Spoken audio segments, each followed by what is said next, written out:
Dunder Mifflin, this is Classic Kev.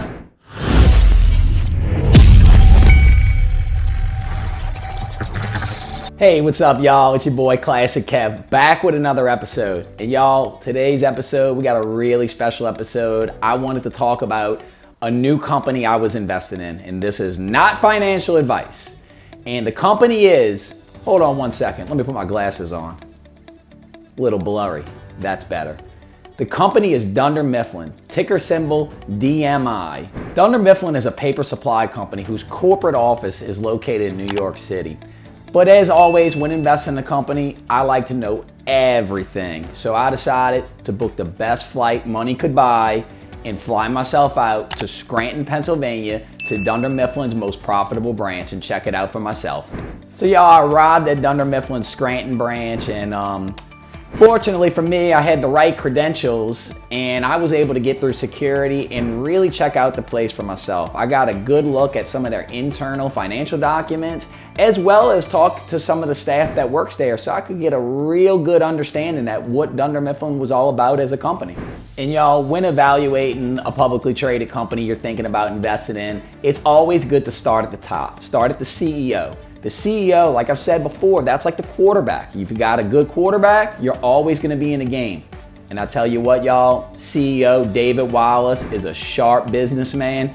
He, quite frankly, has more patience than any man on earth. So that's one thing that's really looking good for Dunder Mifflin. And y'all, underneath the CEO, there's Ryan Howard, a sharp MBA and the youngest vice president in Dunder Mifflin's history. Ryan Howard plans on taking Dunder Mifflin into the digital age by launching Dunder Mifflin Infinity, which represents a floor-to-ceiling streamlining of the company's business model. The centerpiece of the campaign is a new business-to-business website interface, which will allow them to compete directly with the big chain. This is a massive overhaul. They are getting younger, they are getting sleeker, and more agile with the way they adapt to the marketplace. Ryan plans on releasing Dunder Mifflin Infinity's website really soon, and y'all, from what I'm hearing, sales are expected to double once the website is launched. Then there is the Scranton branch manager, Michael Gary Scott. Y'all, this guy practically wrote the book on management. No, seriously, he wrote the book on management. Check it out. And y'all, I'm not surprised with Michael at the helm. This is their most profitable branch. I love his fun, easygoing style of management. If I had a boss like him, I'd never get anything done. And y'all, also another great trait about Michael Scott is how charitable he is in his local community. That's a sign of a good manager, somebody that gives back. Michael's decided through the Scott's Tots Foundation to give back to local city kids and give them a chance at a college education, a full ride paid for by the Scott's Tots Foundation. And y'all, one of my personal favorites, there's Dwight Schrute, the assistant to the regional manager. If I had to describe Dwight Schrute, it would be with 6 words. Determined, worker, intense, good worker, hard worker, terrific. Y'all, I really like Dwight. And y'all, Dwight's been salesman of the month 13 of the last 12 months. You heard me right. He did so well last February, corporate gave him 2 plaques in lieu of a pay raise. There's nothing on Dwight's horizon except for everything. Everything is on Dwight's horizon. And y'all, as always with business, you gotta have experienced leadership. Then there's Creed Bratton. Creed's in charge of something with Dunder Mifflin, but you know, y'all, having experience like Creed's is hard to come by.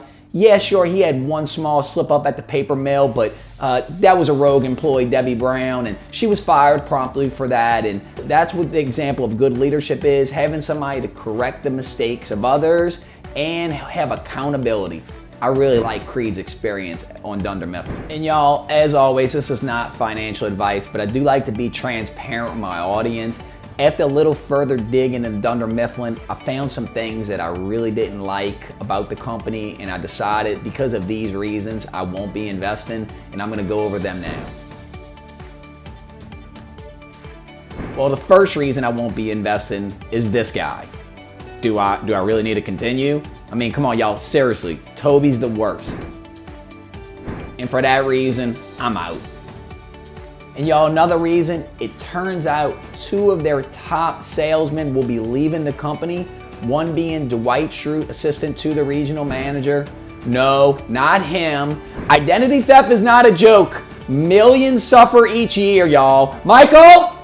And y'all also leaving is their other top salesman, Jim Halpert, who's the co-manager. No, not him. No, not him. Him!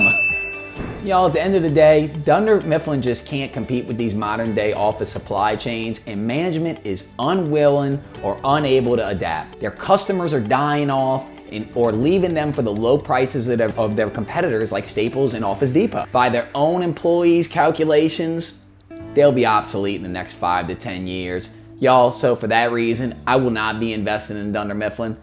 This is not financial advice. I don't know if I really have to say that, but it's not financial advice. I will not be investing in Dunder Mifflin. And hey y'all, thanks for watching. If you really enjoyed this video, I'd really appreciate if you could like and comment and subscribe to the channel. And hey, thanks for watching, and I'll see y'all next time.